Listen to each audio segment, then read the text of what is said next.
Video শুরুতে সবাইকে জিজ্ঞেস করে নিতে চাই, হার্টবিট ঠিক আছে তো সবার? হার্টটা সবার যার যার জায়গা মতো আছে তো? বিশেষ করে চিটাগাং এবং খুলনার সাপোর্টার, এদের হার্টবিট ঠিক আছে তো? চিটাগাং ভক্তদের তো হার্টবিট ঠিক হয়ে যাওয়ার কথা, কেননা ম্যাচটা জিতে গিয়েছে তারা। কিন্তু খুলনার ভক্তদের হার্টবিটের কি অবস্থা? আপনারা ঠিক আছেন তো?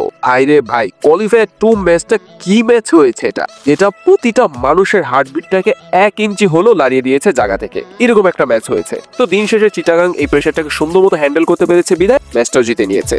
আর এই সাথে সাথে ফাইনালও চলে গিয়েছে। আর সম্ভবত ফাইনালে যাওয়াটা তারা ডিজার্ভ করে। খুলনা মনে হয় না ফাইনাল যাওয়ার ডিজার্ভ করতো, কেননা ভাই বোলারদের কাছে খুলনা ম্যাচ হেরেছে। লাস্ট 3 ওভারে প্রায় প্রয়োজন ছিল 30 রানের মতো, সেখানে কোনো ব্যাটসম্যান ছিল না চিটাগাংয়ের হয়ে, ছিল বোলার আলিস এবং সানি। তাদের কাছে ম্যাচ হেরেছে খুলনা। এরপর কিভাবে বলবো যে খুলনা ফাইনালে যাওয়ার ডিজার্ভ করে? হ্যাঁ, খুলনা যদি ফাইনালে যেত হয়তোবা ফাইনালটা আরো জমে কির হয়ে যেতে পারতো, কেননা খুলনা দলও পাঠা আছে, বরিশাল দলও পাঠা আছে। তো 2 পাঠা দল মিলে ফাইনালটা জমটেস করে দিত। কিন্তু চিটাগাং যে ফাইনালে কম্পিটিশন দিবে না বরিশালকে, এরকম কোনো কথা না। বরিশালকে যে কঠিন চ্যালেঞ্জটা চিটাগাং দিতে প্রস্তুত সেটা তারা প্রমাণ করে দিয়েছে। বরিশালের লঞ্চটা এত সহজেই যে তীরে পৌঁছাবে না সেটা বলেই দেয়া যায়। মাঝখানে ঝড় তুফান আসলেও আসতে পারে বরিশালের লঞ্চের দিকে, এমনকি টাইটানিকের মতো ডুবেও যেতে পারে বরিশালের লঞ্চ। কেননা চিটাগাং এই হোমকার্ডটা দিয়ে রেখেছে কোয়ালিফায়ার 2-তে, যেইখান থেকে তারা ম্যাচটা জিতেছে। আনবিলিভেবল। তো বরিশালের জন্য কাজটা কঠিন হবে এটা বলেই দেয়া যায়। তো এই হাইপার ম্যাচ শেষে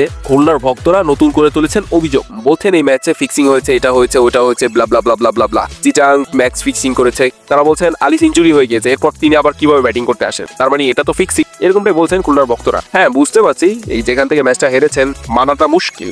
তো এই সমস্ত কথা স্বাভাবিকভাবেই চলেই আসবে। কিন্তু খুলনা চাইলে এখানে আবেদন করতে পারতো আম্পায়ারের কাছে আলিসের বিষয়। একটা রুলস আছে সম্ভবত ক্রিকেটে, সেই রুলসটা চাইলে খুলনা অ্যাপ্লাই করতে পারতো। কেন আলিস তো ইনজুরি ছিল, সে আবার কি করে 1 বল আগে সে ফিরে গিয়েছে, আবার 1 বল পর মাঠে কামব্যাক করেছে। তো এইসব বিষয় চাইলে খুলনার প্লেয়াররা বা খুলনার কোচিং প্যানেল আম্পায়ারের কাছে আবেদন করলে করতে পারতো। কিন্তু তারা কি হিসাবে করেনি, মনে করেছে একটা বলের তো বিষয়, হয়তোবা এই 1 বলে 4 রান নিতে পারবে না, এই কারণে হয়তোবা তারা করেনি, একটু হালকাভাবে নিয়ে নিয়েছিল। আর যেটার খেসারত তাদেরকে হারে দিতে হয়েছে। ওই যে বলে না, কোনো কিছুকে হালকাভাবে নিতে নেই, তাহলে সেটা ভারী পড়ে যায়। বাস খুলনার জন্য ভারী পড়ে গিয়েছে। তো bad luck Khulna tigers and congrats Chittagong Kings.